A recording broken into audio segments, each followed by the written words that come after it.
or like if you were writing growing up as a kid?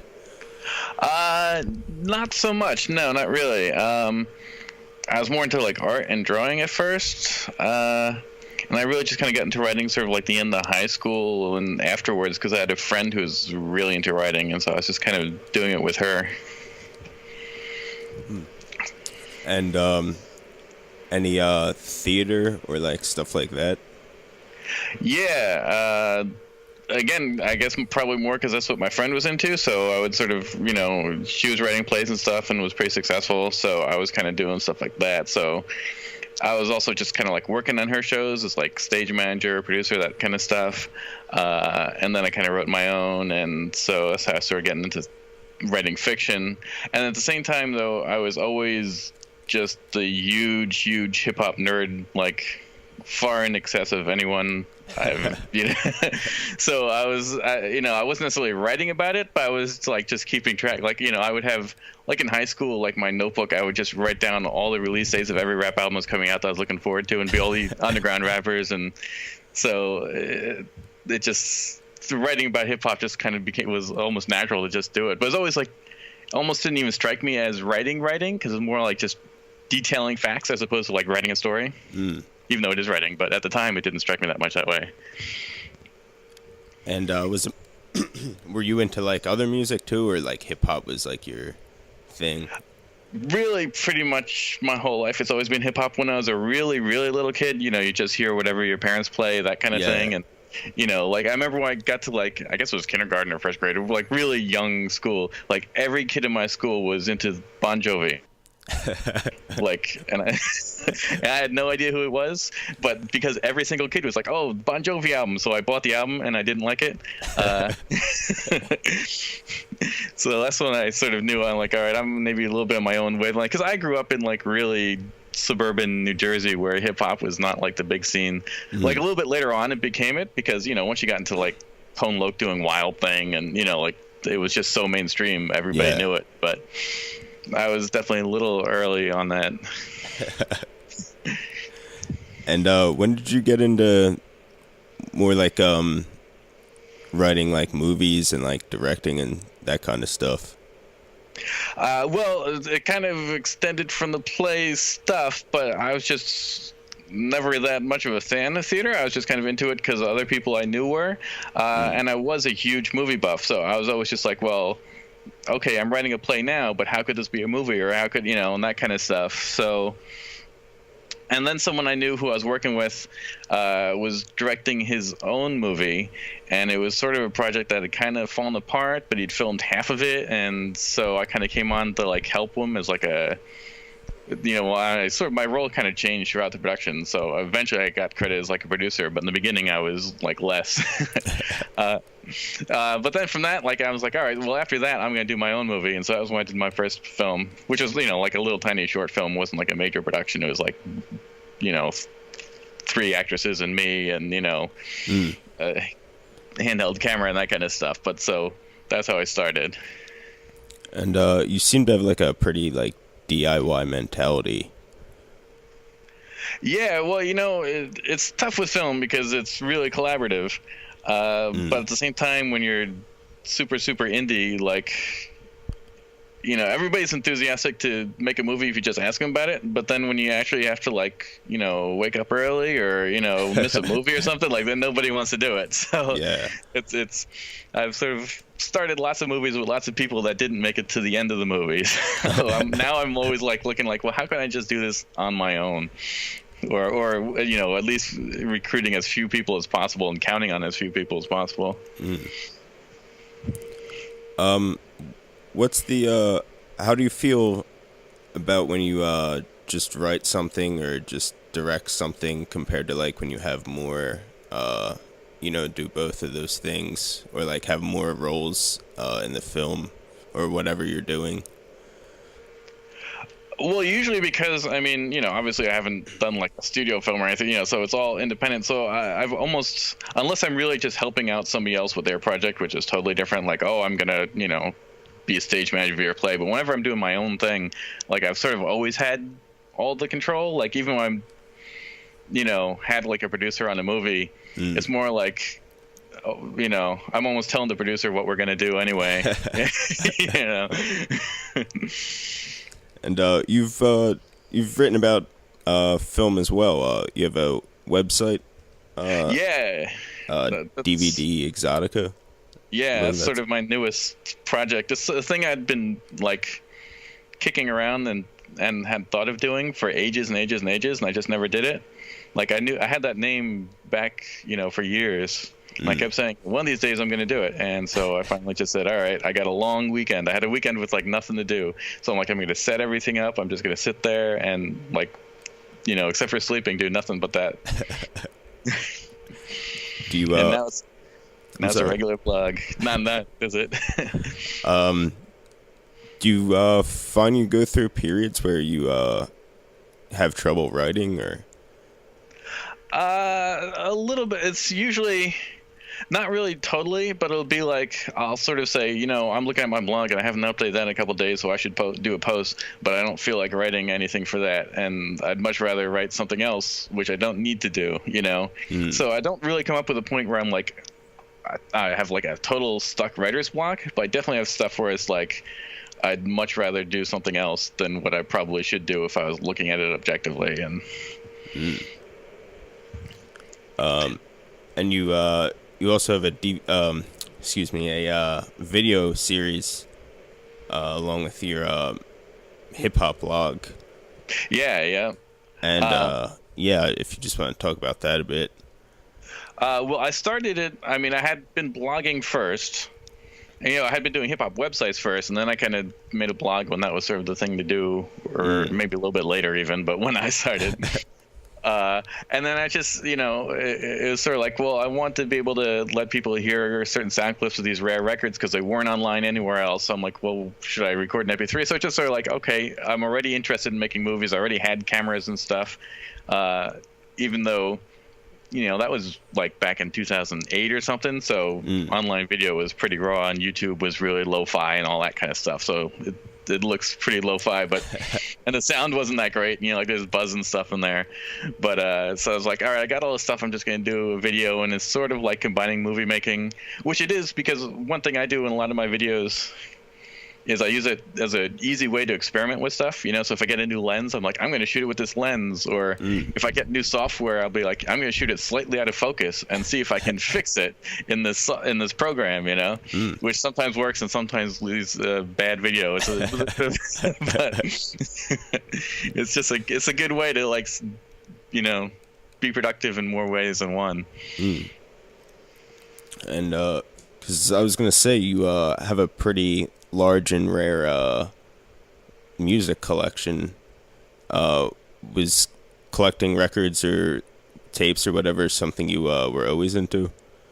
Yeah, pretty much. I mean, definitely when I was younger, it wasn't records, because I was, again, like suburban New Jersey, so it was all about just buying cassette singles at the Wiz and that kind of stuff.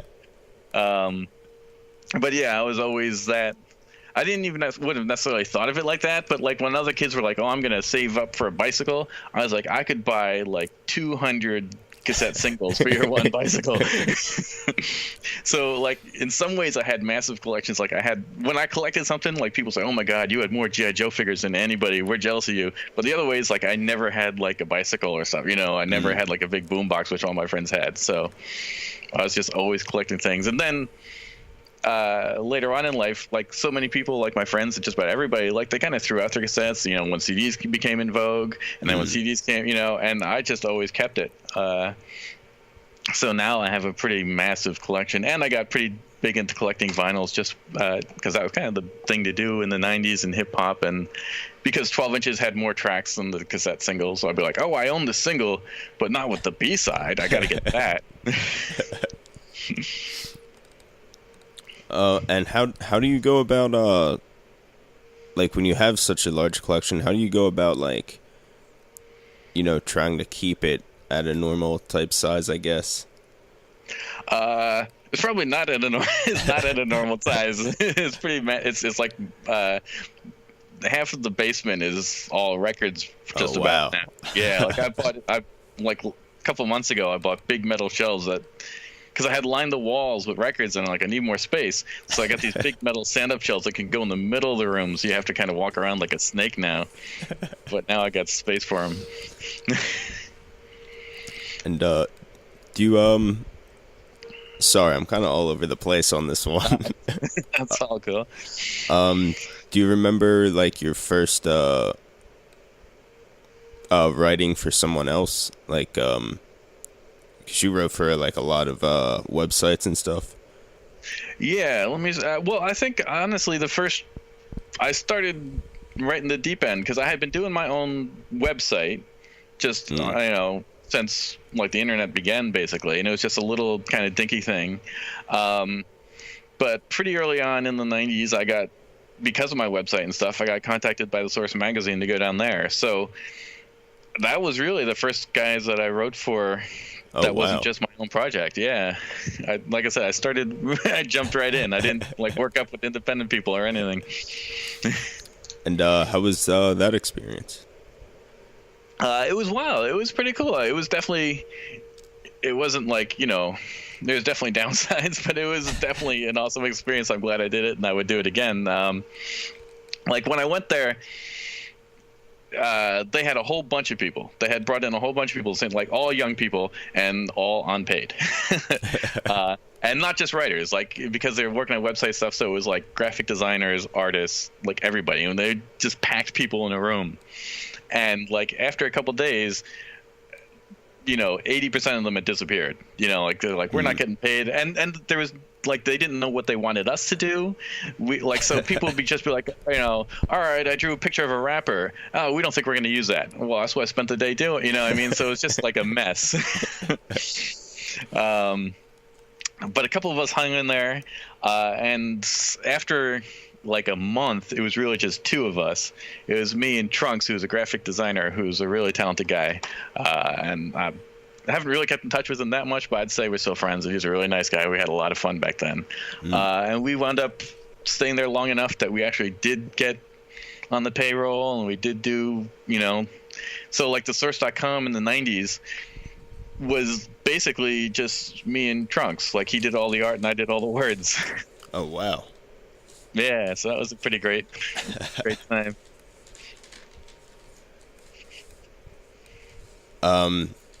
You owned a bookstore for a bit, or yeah. I was wondering if you could talk about that.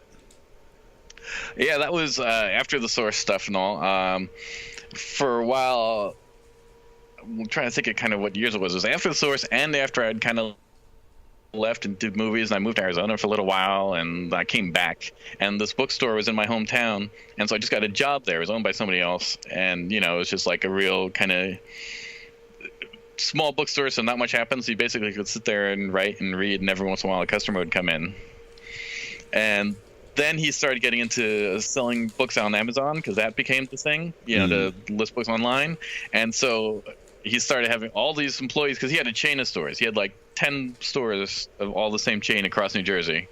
And so he had all these employees like, now you got to list books 24/7 online. And just about everybody would like quit or get fired, because it came like the easiest job to like this hardcore data entry job, so it was a big conflict.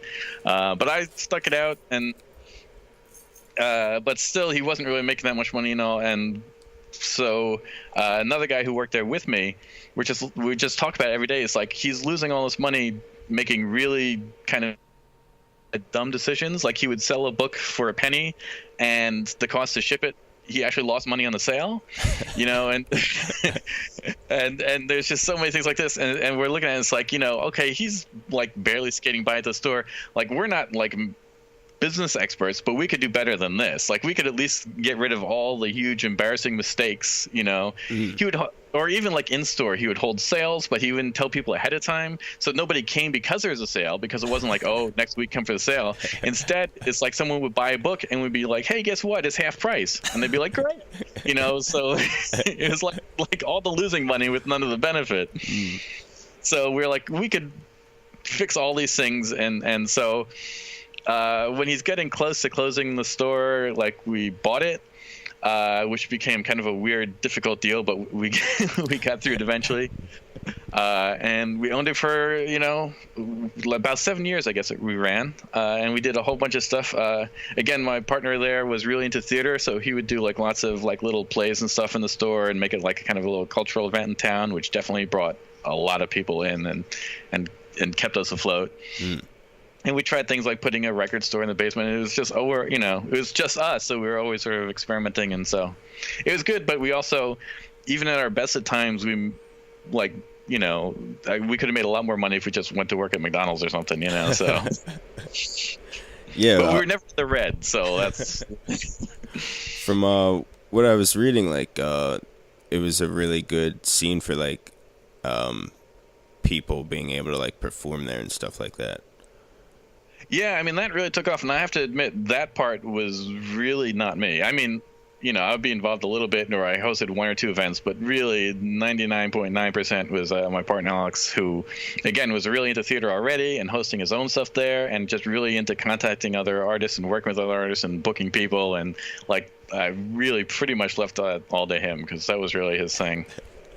And I also read something like you kind of specialized in like some hard to find stuff.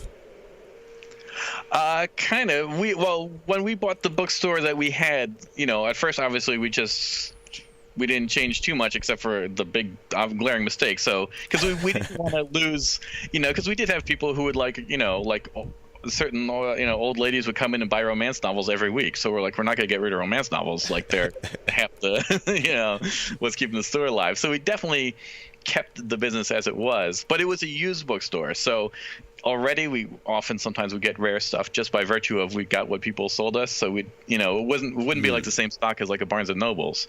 We'd have the obvious stuff like a John Grisham novel, but sometimes we get all kinds of weird odds and ends. So we just kind of played into that, and we added DVD rentals. That was definitely my one thing I pushed. So, and then we were really trying not to just get like all the booty calls, and instead get things like Criterion movies and Yeah. And as you know from my DVD Exotica, I'm really interested in the quality and the specifics of DVDs and what's the best cut of the film. And so I was always like, all right, we're going to get the unrated that's only available from the UK and stock that kind of stuff.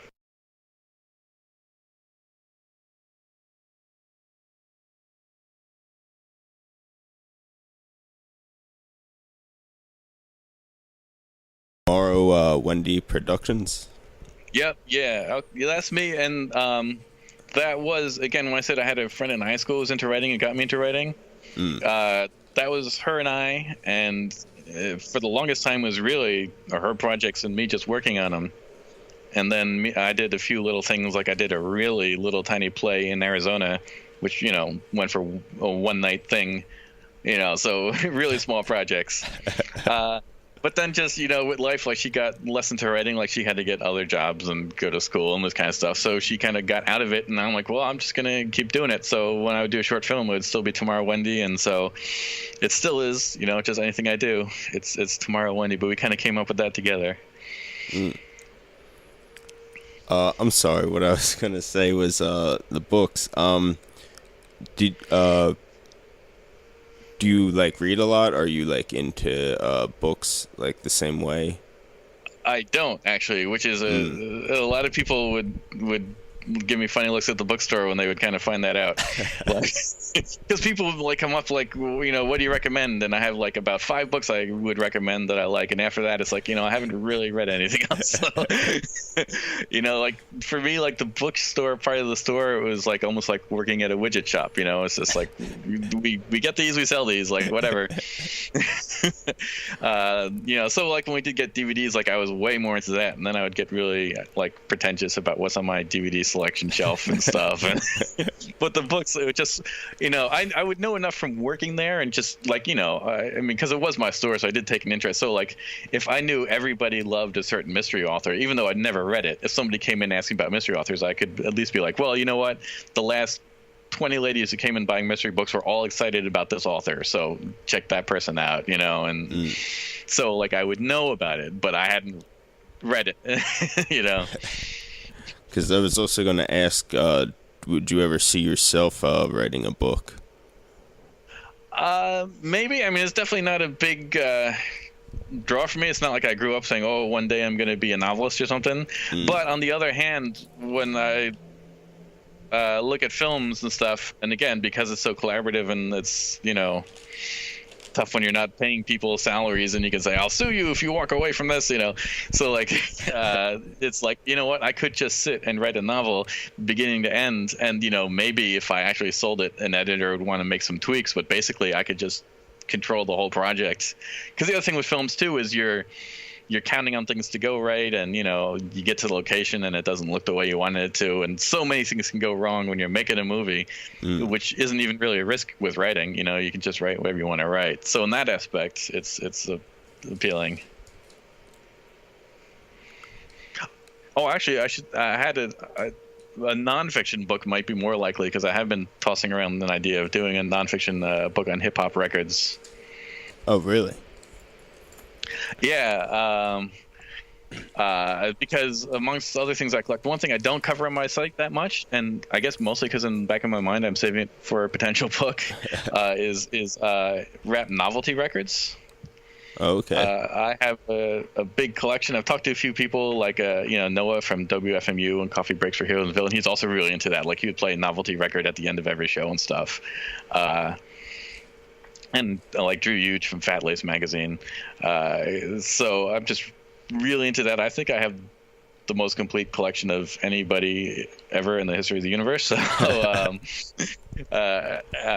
someday I'd sort of like to put that all together, because I think that's one of those things where I could really delve pure into the record nerd stuff of it. Like, I can be like, here's information you will not get anywhere else. Like, sort of the same way when Freddie Fresh wrote his, hip hop book, he's like, I got more information than anybody.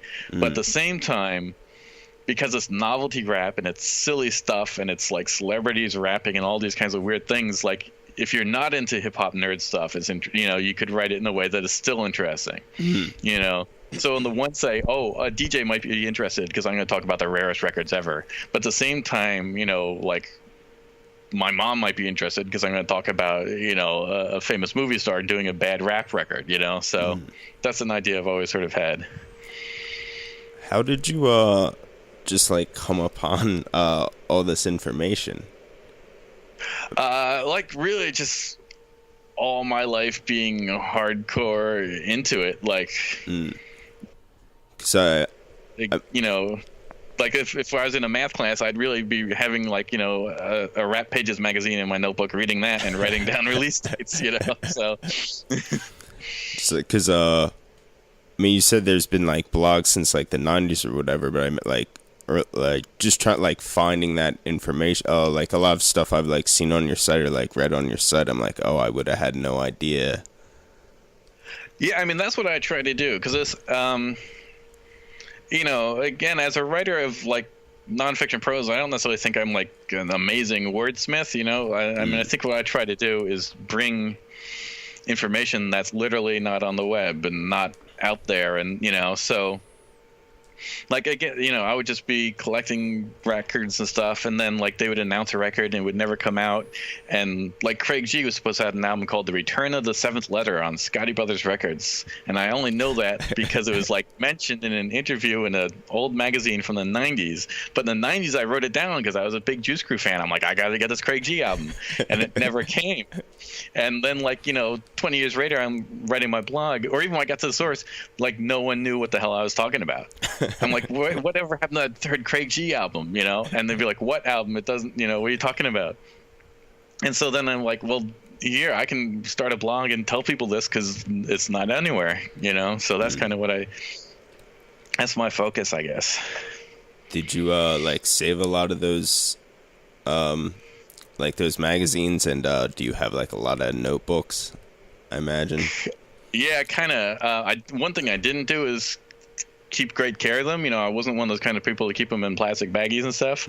So I got like all these magazines with like the covers falling off and stuff like that in like decrepit condition. But I do have like a big box. I actually have a box because I did a video recently where I needed an old source magazine.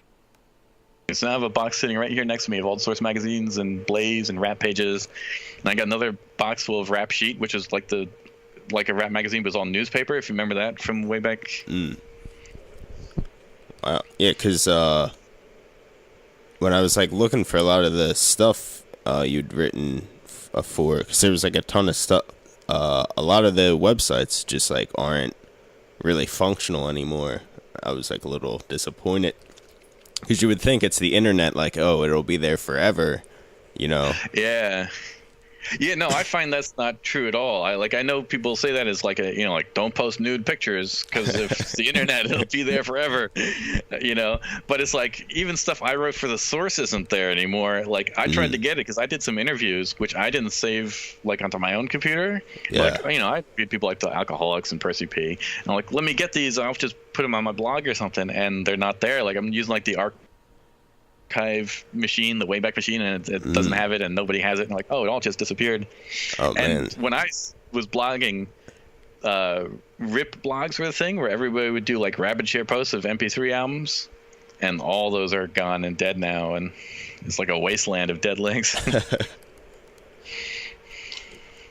I was wondering if you wanted to talk about your movie Rappin' Reno. I don't really. I put it out in a bunch of film festivals, and it's gone over really well consistently, which I'm pretty happy with. It is the one movie I did really completely on my own. Well, except for like a 2-minute short video, which doesn't count. But like this is like a 45-minute documentary, which held up enough that I could submit it to film festivals and get accepted and stuff. That was why I started that project. I was like, what movie can I do 100% on my own? Well, I know hip-hop collecting. I know I've got rare records, so I can film these rare records. I can film these tapes. I can get all these clips and edit them together. And so, that's why I made that project. But I don't know. I'm not a huge believer in the, like, just post your movie to YouTube and let it sit there, especially if you don't have a draw. Like, if you have Tom Cruise in your movie, then whatever strategy you want works, But if you're like really independent, I mean, I just seen a lot of other filmmakers, like other people I went to film festivals with and stuff, and they're like, oh, internet's the future, put it on YouTube or put it on Vimeo, and they just kind of went nowhere and died and disappeared. And I mean, that's the nature of independent film anyways, like, most of them come and go. So I was just like, I don't know it's definitely not, I still have the film. It's not dead in the water or anything. But I don't know. I'll wait until an opportunity comes to do something more interesting with it, I think. I mean, I don't think I'd like try to sell it on DVD because, again, I think the interest would be so small and people don't really buy DVDs anymore. So it's one of those kinds of things. How did you come up with the idea for that film? How did I come up with it? I mean, it was one of those things where, again, because I knew I wanted to make a movie 100% by myself that I could do. So that's what came to a documentary, because I'm like, I don't need actors, I want to do something where I knew the information wasn't already online. So, like, even if you're a hip-hop expert, even if you're like DJ Shadow or, Harry Allen, if you saw it, you'd be like, I didn't know that, you know what I mean? So, like, anybody would be like, okay, there's some real information here. This is, a credible, informative documentary. And it involved, and in different, so I just started researching it and compiling stuff. And a lot of it is made up of like clips you can find online of stuff like, because it's about the connection between Ankiet, the Miami rapper who was on Luke Records, and Janet Reno, which is, I mean, everybody knows the basic, well, not everybody, but some people know the information out there that the basic connection, of course, is that Ankiet made a record called Janet Reno. So that's not, that's like common knowledge, but there's just so much more both backstory and afterwards information that isn't out there. So I just started compiling all that together and finding more information that even I didn't know until I really started researching it. I thought maybe this is like a YouTube video just for my channel at first, until I found out like, oh, wow, this story goes a lot deeper. Like to the point that like it really affected their campaign, and it's what led to the Luke Skywalker Two Live Crew album going to the Supreme Court. Like it's all connected. It's all the same story. Oh wow. Yeah. And that stuff like people would never know. So that's why I wanted to. And then once I had the bones of it, I'm like, it's just a great story. It's about two women from completely opposite backgrounds. Like Janet Reno grew up wealthy in white Florida, and Janet Reno grew up in around Luke Skywalker, and so like, and grew up poor and everything and in poverty, and yet they came together and really influenced each other and bounced off each other's lives, and then separated again, without ever, I think, contacting each other. Like, I don't think they ever met or spoke once. So I'm like, this is just a really kind of fascinating story, and it shows, like, it's Janet Reno in a completely different light, because everybody knows Janet Reno from like Waco, Texas, and Elian Gonzalez. Yeah. But this is even before she was the Attorney General. It almost has nothing to do with that until towards the end of the movie. So it's all kinds of stuff that people didn't know, that she was actually a real kind of strong feminist figure, and so I just felt like, oh wow, this is a movie that even if you're like, I don't like rap music, I would be interested in this. Yeah. That's one thing I'm always sort of looking at, is like I was saying, the same thing when I was talking about my novelty rap book ideas. Like, I want to be able to go like ultra rap nerd. So even if you're a diehard purist, you're like, wow, I still didn't know this. But at the same time, not only appeal to those 5 people, Yeah. Is there any movie ideas you're like kicking around now or anything? Not in the real immediate sense of like, I'm about to grab a camera and start making it sense. I've got, earlier in my life, like, I was writing screenplays when I was younger, and I didn't even really, not when I was like a kid, but like when I was in my early 20s, say, and I had no idea what I was going to do. And I was reading like advice, like, I'll just write it, don't worry about budget and stuff like that. And so just write whatever you think would make a good movie. So I wrote I got like in my bedroom a ton of old screenplays, which now I can't do anything with. They're just rotting, they're just sitting there. And because I wrote them so long ago, like, if I were to do it now, I would probably have to rewrite every single one anyway. Like, it would probably be embarrassing to send out as it is. It probably is goofy 20-year-old things, about true love or something. I don't know. But so I got those, and it's actually, like, recently, like, I've gone back to grad school. That's sort of what I'm really doing now. So, and that's going to go for another year. So I'm probably not going to do a film project, unless something really, brilliant idea lands in my, pops in my head or something. I'm probably not going to do another ambitious project until I finish that up, because I got a year of grad school to go through, and so that and blogging is keeping me 2 blogs. It's keeping me really busy. So yeah, you have a pretty steady output on your videos and articles. Yeah, I try to. I mean, it's slowed down a little bit lately, and part of that's because of grad school, and part of that's because I split into 2 blogs. But when I started, one goal of mine was to get more regular writing, because it was sort of after the source, and after I'd written because after the source I did write for other websites and magazines and stuff, and but it's sort of that was kind of slowing down, just because journalism period is dying, at least professional journalism where you're paid for it. And so I just wanted to get into a thing where, I would start to write something and I'd be like, oh my God, I don't want to write this. And, I'm going to, write a sentence and then jump online and start web searching stuff.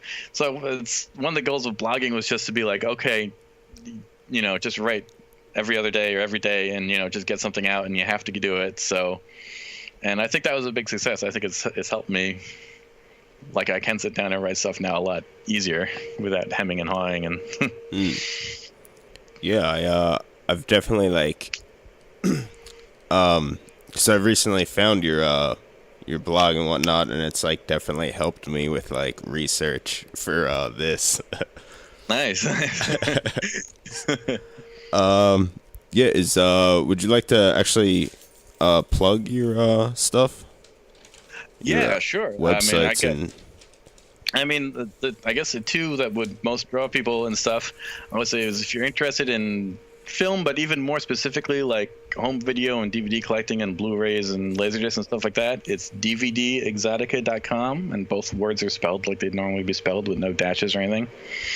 And then hip hop, again, it's a bit more like you're not really going to find articles about like what Nicki Minaj said to Remy Ma. It's more really it's about the obscure kind of stuff, and not necessarily old school, but like the lesser known underground independent or old school. Lots of old school because I'm old, and so if you're interested in that kind of stuff, it's Werner von Wallenrod.com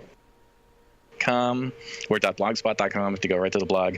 And I know that's hard to spell, but if you Google search it, even if you spell it wrong, it'll pop up, and I'm sure it's going to be in the link or name of this blog, this podcast, right? So, yes. I knew even from the beginning, like I should have just gotten like rap.com, but is there anything else you'd like to say? I don't know. I checked out your podcast. I've been listening to it. I listened to the one you did with Casti and the one you did with Adam's Family, Cryptic one. I met him way back in the 90s. He probably doesn't remember. Yeah. But yeah, he gave me a record and we went to a show and everything. That was back when I was at the Source. So yeah, I'm digging it. It's a cool podcast. So I'm glad. I'm happy to be a part of it now. I'm in the roster. Yeah, man. Thank you very much for doing it. Absolutely. Anytime. Sounded like fun, and it was.